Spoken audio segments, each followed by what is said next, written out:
Kisah Para Rasul 16 ayat 19 sampai 34. Ketika tuan-tuan perempuan itu melihat bahwa harapan mereka untuk mendapat penghasilan telah lenyap, mereka menangkap Paulus dan Silas, lalu menyeret mereka ke pasar untuk menghadap para penguasa.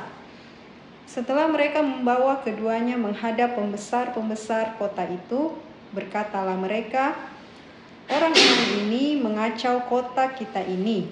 Mereka adalah orang Yahudi dan mereka mengajarkan adat istiadat yang tidak boleh diterima atau dituruti oleh orang Roma. Juga orang banyak bangkit menentang mereka." Lalu pembesar-pembesar kota itu menyuruh mengoyakkan pakaian dari tubuh mereka dan mendera mereka. Setelah mereka berkali-kali didera, mereka dilemparkan ke dalam penjara. Kepala penjara diperintahkan untuk menjaga mereka dengan sungguh-sungguh. Sesuai dengan perintah itu, kepala penjara memasukkan mereka ke ruang penjara yang paling tengah dan membelenggu kaki mereka pada pasungan. Tetapi kira-kira tengah malam, Paulus dan Silas berdoa dan menyanyikan puji-pujian kepada Allah, dan orang-orang hukuman lain mendengarkan mereka.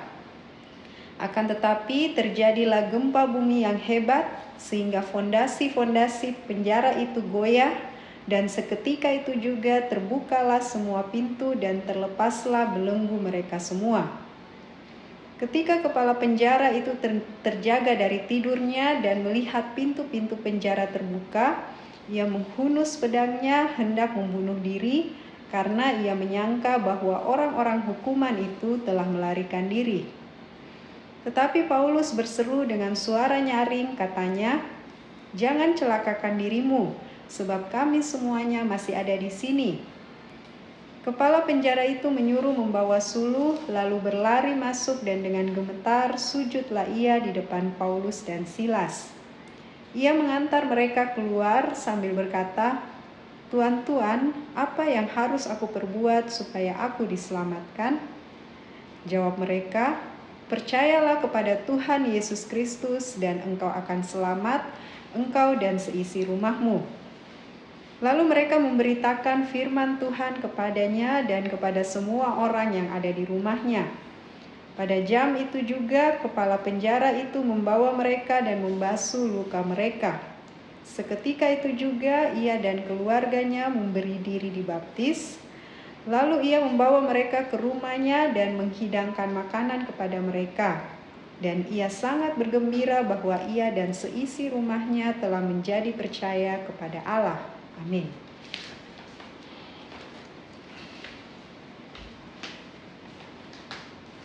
Bapak, Ibu, saudara-saudari, dan adik-adik yang dikasihi Tuhan, pembacaan firman Tuhan hari ini yang akan kita renungkan itu berhubungan dengan pembacaan firman Tuhan minggu lalu ya, pada hari Minggu 9 Juni 2024, di mana pada bagian terakhir pembacaan ketika Paulus dan Silas diikuti oleh seorang wanita petenung. Petenung itu adalah wanita yang percaya okultisme, percaya ilmu sihir. Kalau sekarang mungkin dia disebut wanita dukun ya. Waktu mengikuti Paulus pada pembacaan firman minggu lalu, tetapi ucapannya aneh ya. "Inilah hamba-hamba Tuhan yang memuliakan nama Tuhan." Sepertinya benar ucapannya ya. Tetapi yang mengucapkan itu iblis yang memakai mulut wanita penyihir ini. Dan seketika itu, berapa hari kemudian, Paulus menghardik dan mengusir roh jahat yang ada pada wanita penyihir ini. Dan akibatnya banyak pembesar-pembesar di kota Filipi, ini kejadiannya di Filipi ya. Filipi sekarang itu terletak di negara Yunani. Filipi itu asal katanya dari Philip. Philip itu adalah raja Yunani yang kemudian anaknya menjadi lebih terkenal, yaitu Alexander the Great atau Alexander Agung ya, yang menguasai dunia pada saat itu. Nah, ayahnya Alexander Agung ini bernama Philip. Untuk menghargai ayahnya, maka dibangunlah sebuah kota di Yunani, di daerah Makedonia. Makedonia itu kalau di Indonesia seperti provinsi ya. Di situ dibangun satu kota besar yang dikasih nama Filipi. Berasal dari kata Raja Philip ya. Dan Bapak Ibu saudara-saudari, adik-adik yang dikasih Tuhan, Rasul Paulus ditugaskan oleh Roh Kudus Tuhan untuk memberitakan Injil Kristus ke Eropa. Kan tadinya dia dari Yerusalem ya. Sekarang ketika dia sudah memberitakan Injil, dia mau terus ke Turki, ke Asia, tapi Roh Kudus menahannya, belok ke Eropa. Nah, sampailah dia di kota Filipi ini. Dan pembacaan minggu lalu dia bertemu dengan Ibu Lydia, penjual kain ungu yang kaya raya itu ya. Dan sekarang kita fokus pembacaan hari ini, karena setelah Paulus mengusir setan-setan yang ada pada wanita penyihir itu, tuan-tuannya atau bos-bosnya penyihir wanita ini menjadi rugi.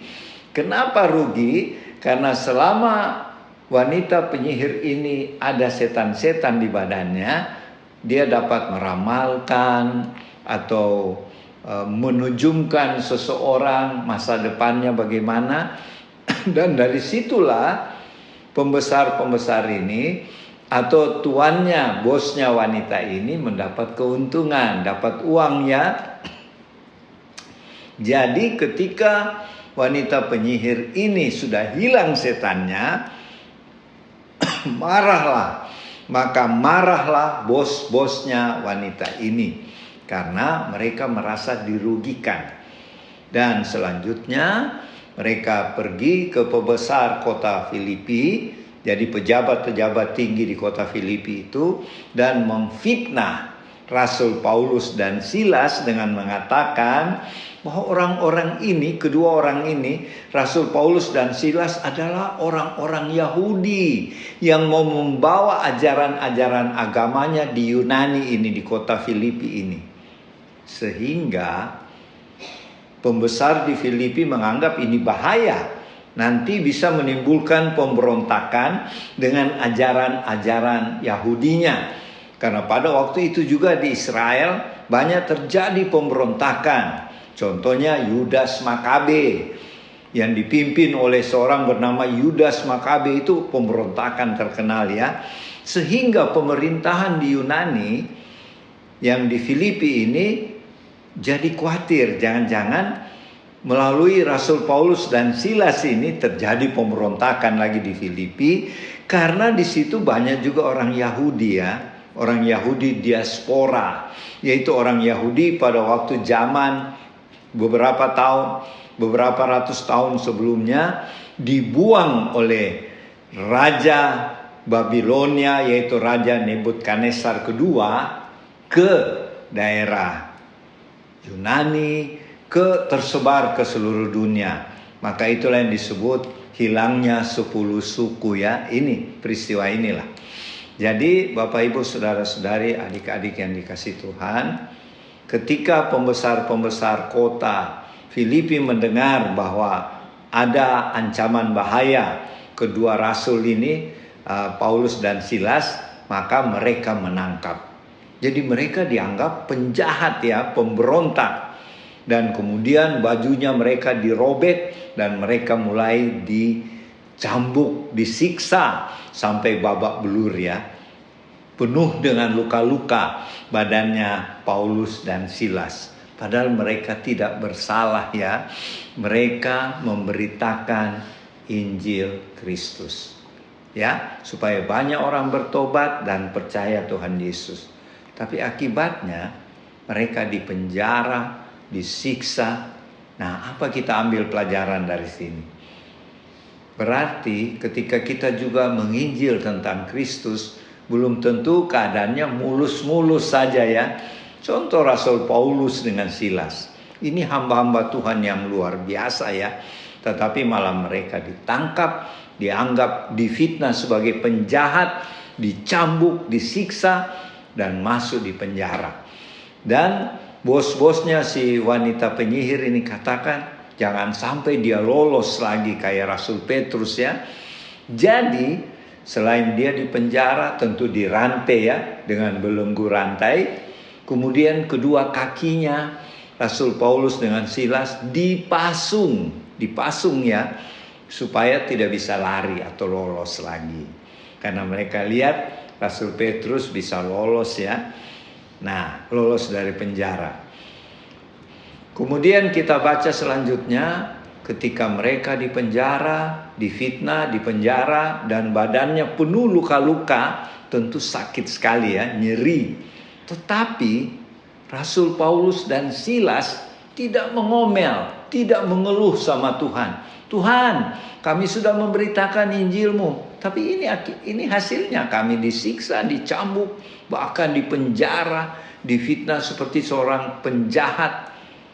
Bukan, mereka tidak mengeluh pada Tuhan, mereka tidak mengomel sama Tuhan, tetapi mereka malah berdoa kepada Tuhan Yesus dan mereka memuji-muji Tuhan Yesus, bukan mengeluh.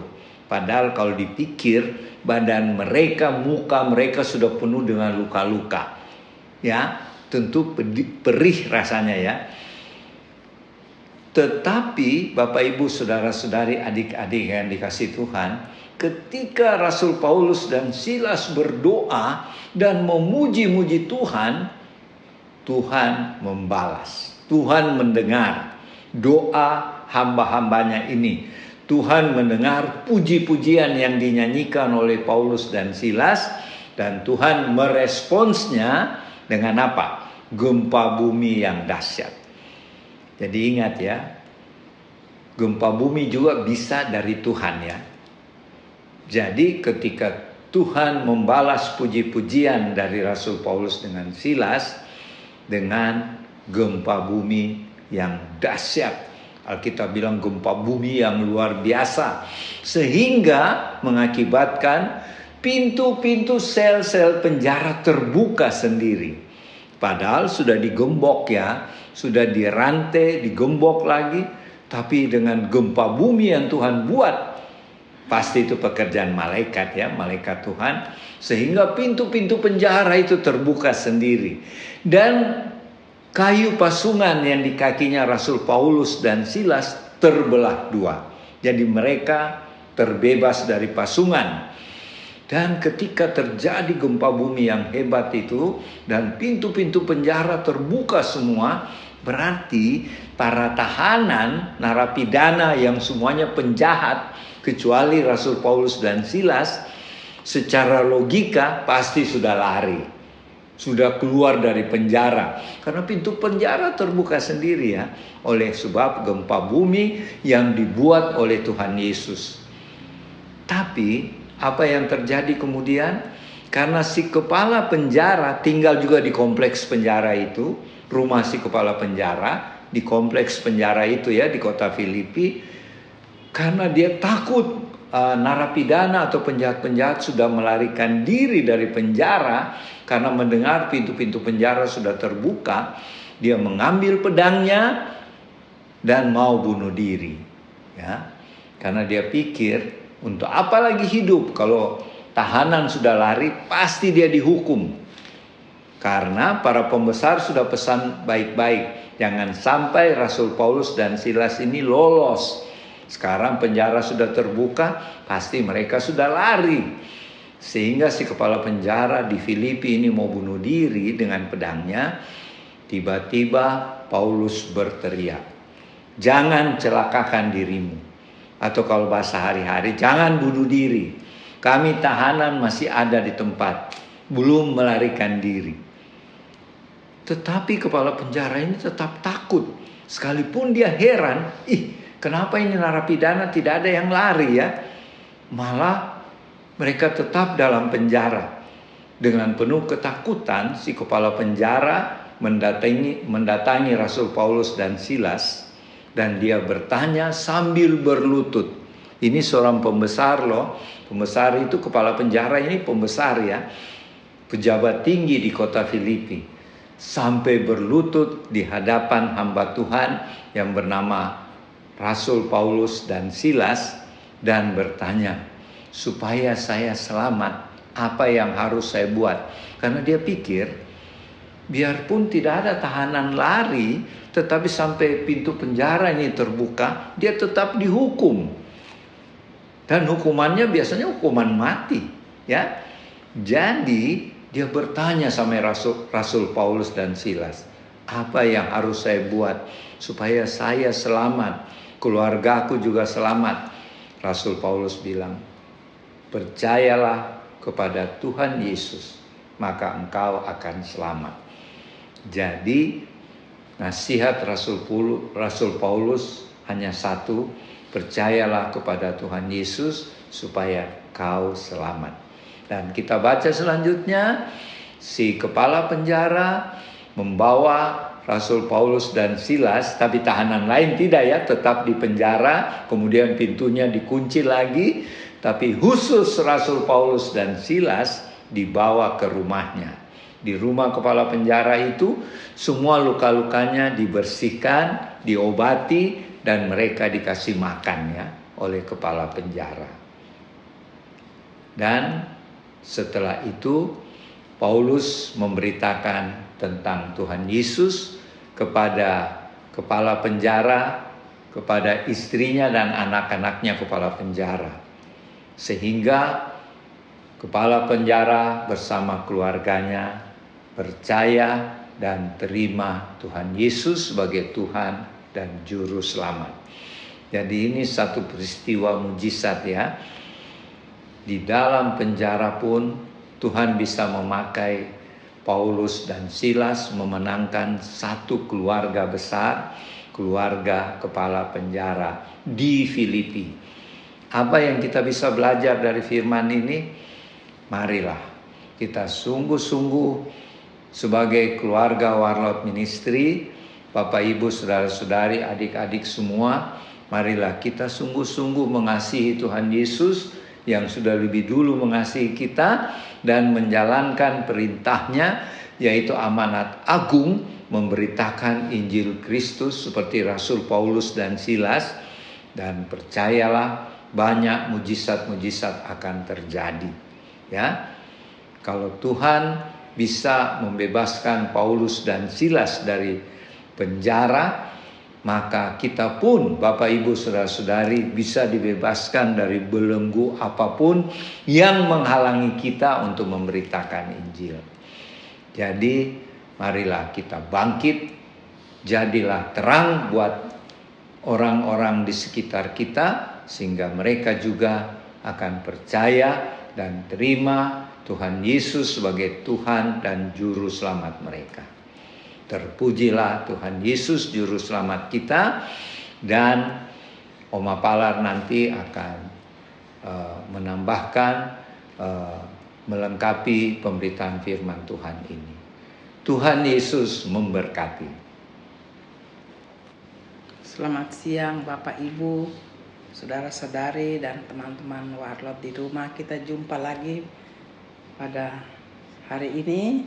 Saya menambahkan, melengkapi saja apa yang tadi Opa katakan dari Kisah Rasul 16 ayat 19 dan seterusnya,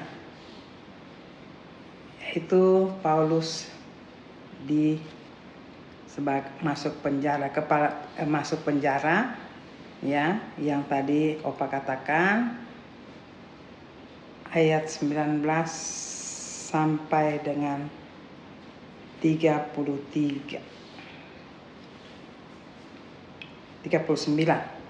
ya, sampai dengan 39. Bapak Ibu di rumah membaca firman hari ini, saya melihat bagaimana Tuhan bekerja pada orang-orang yang diutusnya.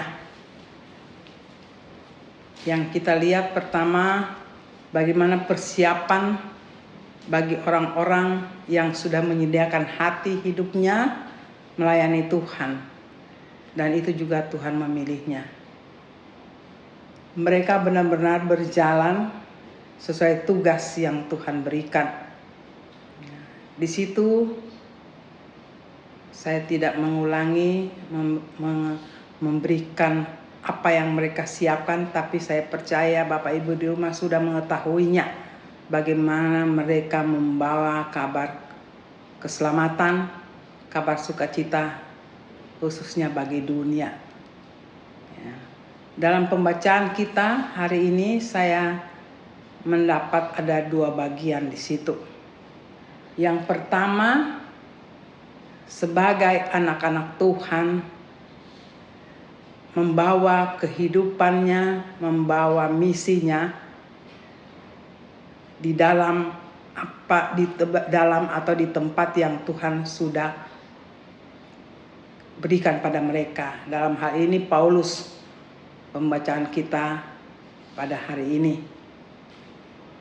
Yang pertama di situ dikatakan Paulus, saya tidak ulangi karena Opa sudah mengatakan sebelumnya, tapi saya mau melihat bagaimana Paulus dengan teman-temannya dan Silas menghadapi keadaan waktu mereka ditangkap oleh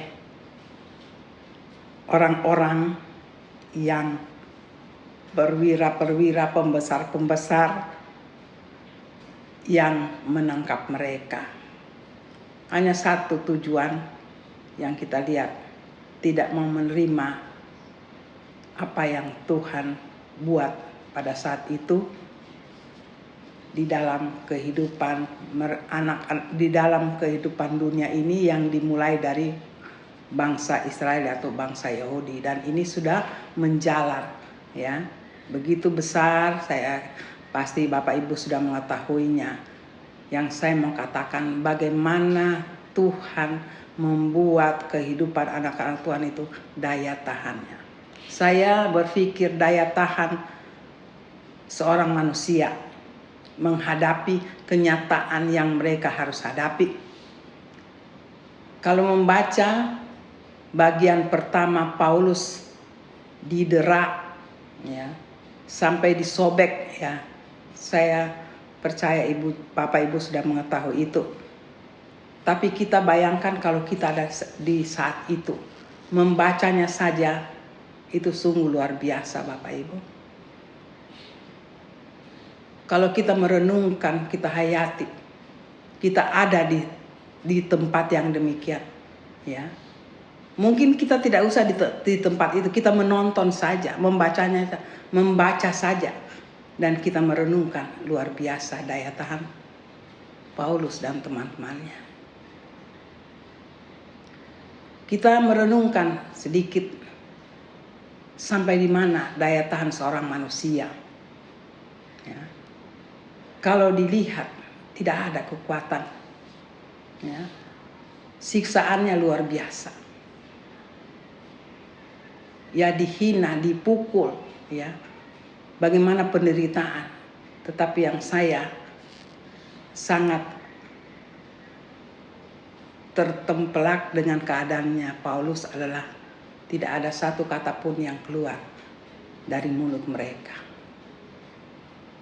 Pembacaan hari ini mengatakan waktu mereka dipukul, disiksa, segala macam, saya bayangkan waktu itu penderitaan yang mereka waktu itu, masyarakat Romawi waktu itu menerima, mengetahui ini, tapi mereka tidak bisa berbuat apa-apa. Tetapi Tuhan izinkan, di situ ada tanda kutip, berarti ada tangan Tuhan itu terjadi. Bapak Ibu, kalau Tuhan izinkan kita, saya masuk ke dalam kehidupan kita, bagaimana dengan kita? Ada kata kalau Tuhan izinkan, berarti ada campur tangan Tuhan ya. Ada rencana Tuhan di dalamnya. Kalau lihat manusianya, kita membaca itu sungguh luar biasa. Tapi ada tangan Tuhan situ. Tuhan izinkan, kata izinkan di situ. Kalau Tuhan tidak inginkan, tidak akan terjadi daya tahan yang luar biasa sebagai seorang manusia. Dan saya sangat kagum tidak ada satu kata pun dalam pembacaan ini keluar dari Paulus dan teman-temannya. Sampai digiring pada masuk penjara, tidak ada satu kata pun yang keluar. Saya renungkan di situ, Bapak Ibu. Mari kita sama-sama merenungkan ini. Kalau kita lihat kehidupan kita manusia biasa, tidak usah dipukul. Kata satu pun yang menyindir kita, merendahkan kita. Wow, ini Bapak Ibu. Kita lihat, ini sampai dipukul, dihina. Kalau melihat kehidupan mereka, kalau lihat dengan manusia biasa, kok mau ya? Apa untungnya di situ? Karena saya bawa kehidupan generasi kita zaman ini. Apa untungnya?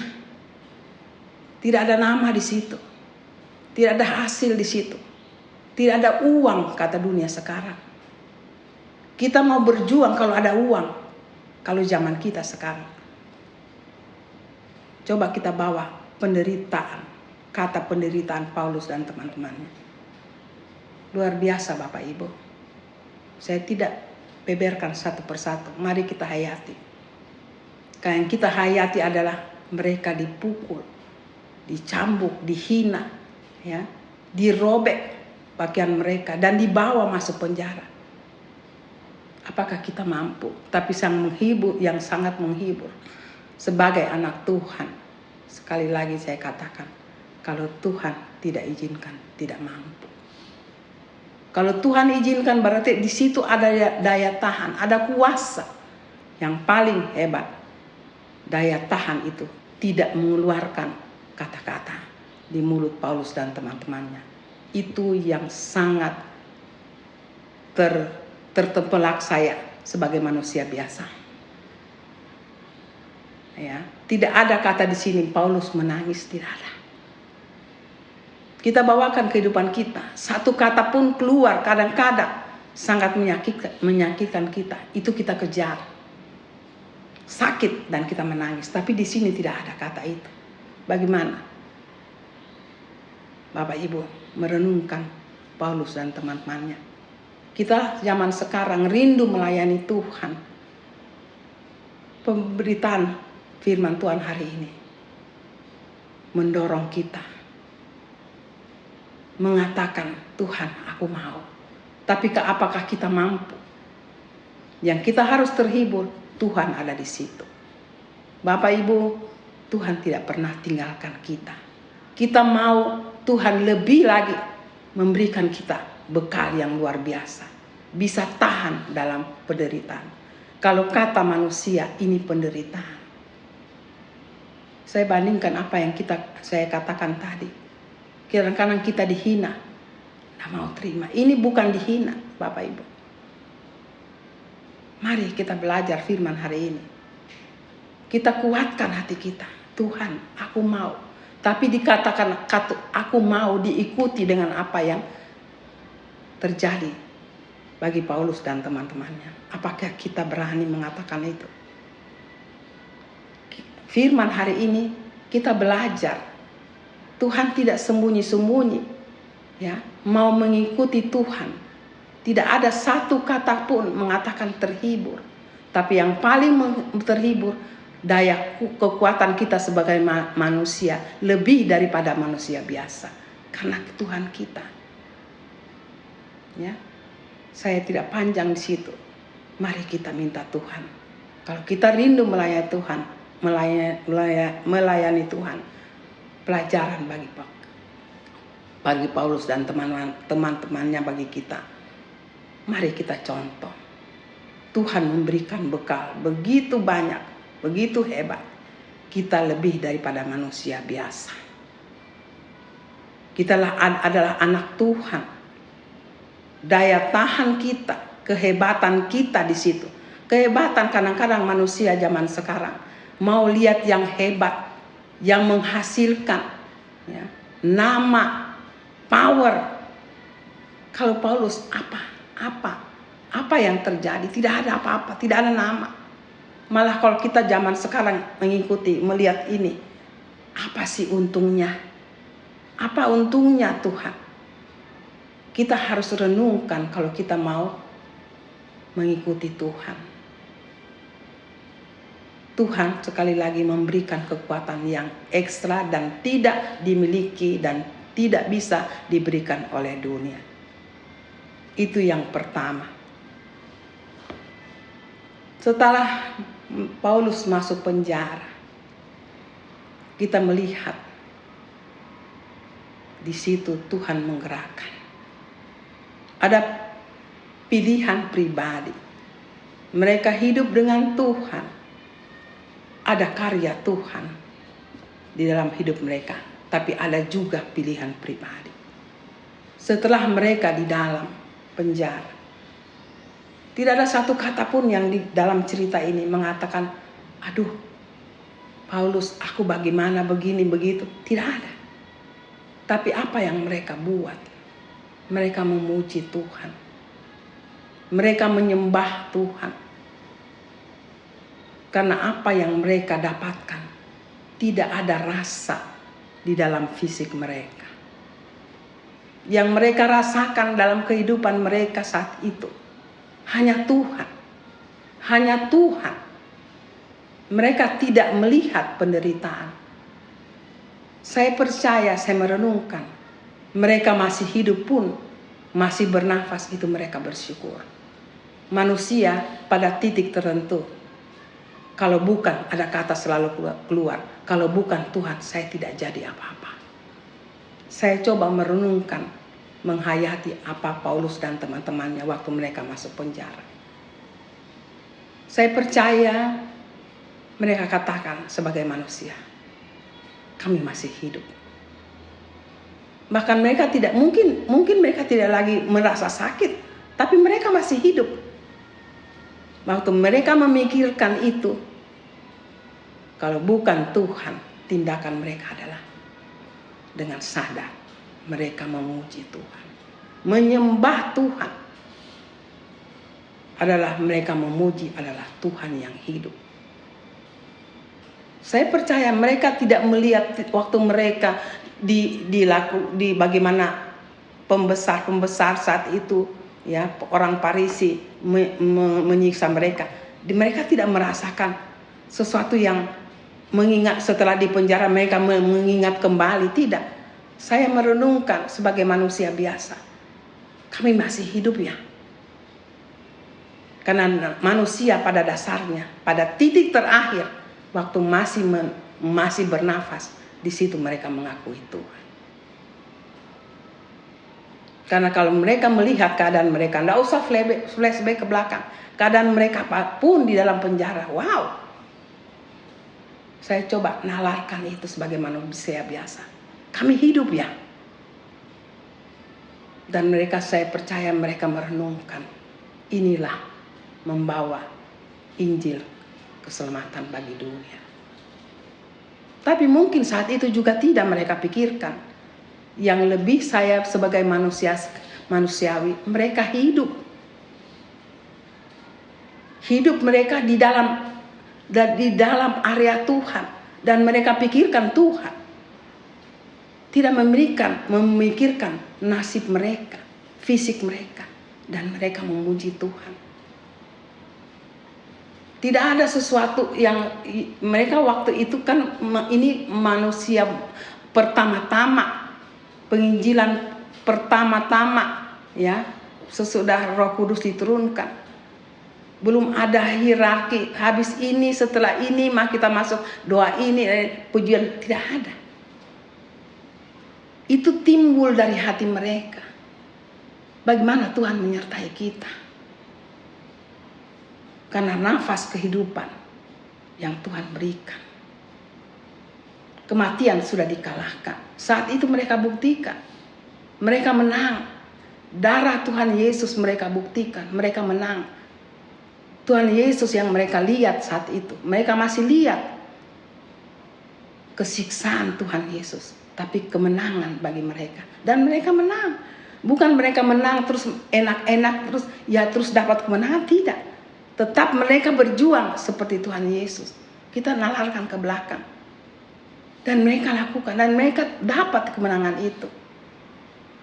Apa yang terjadi waktu mereka memuji Tuhan?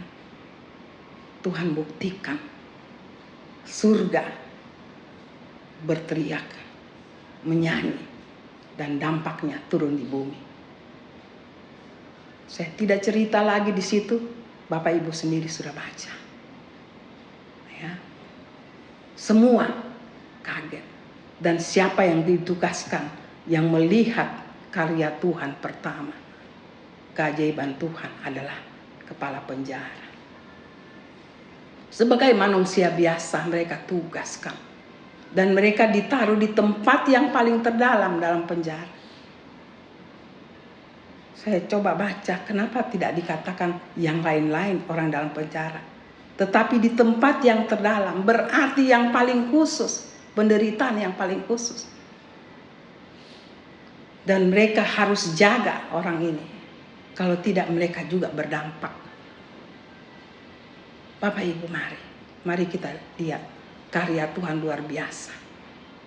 Luar biasa Bapak Ibu. Mereka lihat kegoncangan terjadi gempa bumi. Mereka tidak bisa mau terima karena mereka ditugaskan. Di situ mereka kaget, memikirkan apa tugas mereka. Tetapi apa yang terjadi Bapak Ibu? Apa yang terjadi? Tuhan berbicara kepada Paulus dan teman-temannya. Mereka tahu. Mereka tahu mereka dijaga. Tetapi mereka tidak mengetahui kepala penjara ini akibat gempa bumi. Mereka tidak tahu. Mereka tidak tahu mengenai kepala penjara. Dan Tuhan memberitahukan pada mereka. Dan mereka tahu. Mereka di dalam kepala penjara itu di mana. Ya. Dan Tuhan beritahu. Itulah supernatural Bapak Ibu. Tanpa kita minta. Asal kita di dalam Tuhan. Supernatural berjalan. Tuhan beritahu. Dan Paulus berteriak. Kita baca di situ. Jangan kamu bunuh diri. Kami masih ada di sini. Supernatural Bapak Ibu. Di dalam Tuhan selalu ada supernatural. Mau lihat supernatural bekerja? Sungguh-sungguh di dalam Tuhan. Ada banyak hal, rambu, nasihat. Kalau kita mau hidup benar-benar dalam Tuhan. Saya radikal di situ. Jangan Tuhan kita buat hanya Senin Kamis. Mau mendatangkan untung baru kita cari Tuhan. Tidak. Harus radikal, apalagi zaman kita. Harus, saya katakan harus. Di situ baru kelihatan Tuhan bekerja. Seperti Paulus saat itu. Tidak minta supernatural, tapi supernatural, karena hidup di dalam supernatural itu bertindak. Ya. Saya tidak ulangi ceritanya, tapi bagaimana mereka menyadarkan dengan keajaiban, mujizat yang luar biasa. Kepala penjara tahu itu. Dia juga manusia. Dan seterusnya, bagaimana dia menyerahkan dirinya. Apa yang saya harus buat. Itulah penginjilan Paulus dan teman-temannya di tahap kedua. Ya. Hebat kan Bapak Ibu di rumah. Mari kita seperti Paulus. Kita serahkan diri kita saja. Melayani Tuhan. Hanya untuk menyenangkan Tuhan. Hanya untuk menghormati. Karena kita ada di dalam tangannya. Apa yang kita mau senangkan Tuhan dengan cara ini. Tuhan tidak pernah tinggalkan kita dalam penderitaan. Tahapan yang kedua itu kita lihat pekerjaan Tuhan. Jadi kalau saya renungkan, yang pertama memang seperti siksa. Dalam Tuhan memproses hidup kita, kadang-kadang saya simpulkan, penderitaan terus-terus. Kita renungkan tahapan Tuhan membentuk kita. Kalau kita menderita dalam Tuhan, Bapak Ibu tidak pernah sia-sia. Hasilnya yang kedua, kita sendiri nikmati keajaiban. Kita belum menerima yang apa yang kita mau, tapi kita sudah lihat keajaiban itu. Kita melakukan, ajaibnya ada. Wow. Sampai mereka tidak memikirkan sesuatu yang habis ini apa, tidak. Mereka lakukan saja. Dan Tuhan lihatkan. Dan Tuhan lakukan supernatural itu pada mereka. Saya tidak panjang di situ. Selesai itu Bapak Ibu baca tadi. Kepala penjara bertobat. 1 orang, 2 orang. Tapi yang menyiksa begitu banyak. Tapi saya percaya 1-2 orang ini akan membawa berita ini. Ya. Yang ketiga yang tahap kedua ini, besoknya Tuhan bekerja. Saya tidak tahu, tapi kita mari renungkan. Supernatural berjalan. Sampai pembesar kota pun katakan, keluarkan mereka dari penjara. Tentu ada di situ kalau kita renungkan ada banyak sejarah ya, bagaimana bangsa Roma Yahudi, bangsa Israel di situ ternyata Paulus itu orang Roma mereka. Ya itu kelengkapan. Tapi bagaimana kita lihat bagaimana Tuhan bekerja. Pembesar pun melepaskan mereka. Itu supernatural Bapak Ibu. Kita nikmati saja. Kita mengerti kita di dalam Tuhan selalu ada kelepasan. Tapi Tuhan bilang, apakah kamu mau? Saya selalu ingatkan, kadang-kadang kita melayani Tuhan. Aku mau makan apa Tuhan? Aku jalan ke sana dengan apa? Ini menjadi contoh bagi kita. Zaman generasi akhir zaman. Ya, mereka dilepaskan. Enak banget. Ya, baca ceritanya. Dan yang tahap ketiga. Saya ulang-ulang beberapa minggu ini. Jangan jauhkan dari persekutuan anak Tuhan. Ya. Mereka bawa kepala penjara. Ya. Kepala penjara pun mereka tidak paksa. Kami harus buat apa? Kita baca, mereka bertobat. Dan yang ketiga tadi, saya cuma lengkapi yang ketiga ini. Mereka kembali kemana? Ke Lydia dan kawan-kawan. Kembali ke persekutuan. Jadi waktu mereka melakukan persekutuan ada mendoakan mereka. Itulah fungsi persekutuan anak-anak Tuhan. Bapak Ibu, jangan hidup sendiri. Bersekutu dengan Tuhan. Paling kurang, yang paling mudah itu keluarga. Itu persekutuan mendasar. Saya tekankan untuk zaman terakhir ini, jangan jauhkan. Bagaimana persekutuan keluarga itu kita bina, masuk persekutuan yang berikutnya dan berikutnya. Kalau ini kita bina, Tuhan tidak buta Bapak Ibu. Berarti kita berhasil. Mereka pergi melakukan tugas, kata kita sekarang penginjilan.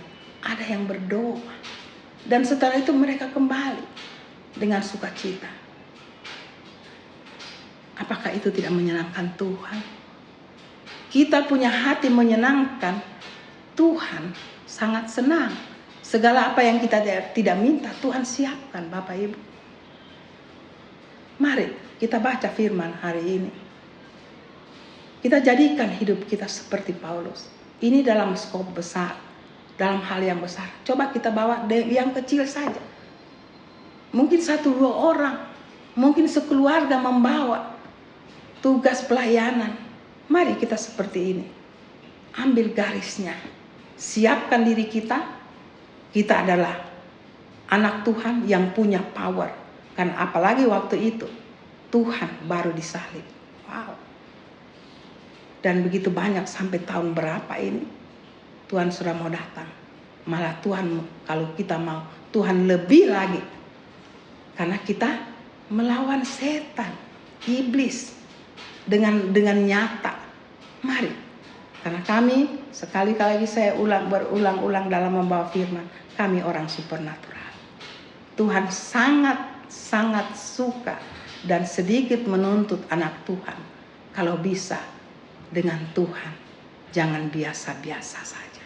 Masuk di hadirat Tuhan. Seperti Paulus dan teman-temannya masuk di hadirat Tuhan.